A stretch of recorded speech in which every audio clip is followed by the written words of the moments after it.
என்ன ஃப்ரெண்ட்ஸ், இந்த paper craft உங்களுக்கு ரொம்ப பிடிச்சிருந்ததா? இதே மாதிரி நீங்களும் ட்ரை பண்ணி பாருங்கள். உங்களுக்கு ரொம்பவே யூஸ்ஃபுல்லாக இருக்கும். பைபிளில் ஒரு வசனம் இருக்குங்க. ஆதியாகமம் 1ஆம் அதிகாரம் 31வது வசனம் இப்படியாக சொல்லுது: அப்பொழுது தேவன் தாம் உண்டாக்கின எல்லாவற்றையும் பார்த்தார், அது மிகவும் நன்றாய் இருந்தது அப்படின்னு. நம்ம பண்ண இந்த பேப்பர் கிராஃப்ட் கூட ரொம்ப அழகாக இருந்தது இல்லையா? இது கூட நமக்கு ரொம்ப யூஸ்ஃபுல்லாக இருக்கும். தேவன் தாம் படைத்த எல்லாவற்றையும் பார்த்தார், அது மிகவும் நன்றாய் இருந்தது. மிகவும் நன்றாய் இருந்தது அப்படின்னா கண்டிப்பாக அது ரொம்ப பிரயோஜனமாக இருக்கும் அப்படின்னு சொல்லி அவர் நம்பி அந்த அழகான வார்த்தையை சொன்னார்.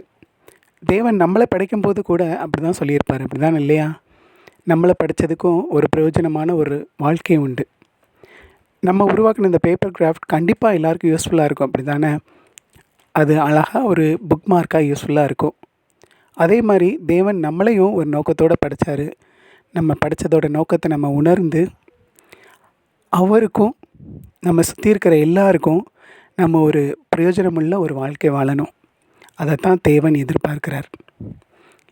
என்ன ஃப்ரெண்ட்ஸ், எல்லோரும் பிரயோஜனமான வாழ்க்கை வாழ ரெடி ஆகிட்டிங்களா? அப்பொழுது தேவன் தாம் உண்டாக்கின எல்லாவற்றையும் பார்த்தார், அது மிகவும் நன்றாய் இருந்தது. தேவன் தாமே நம்மை ஆசீர்வதித்து வழிநடத்துவாராக.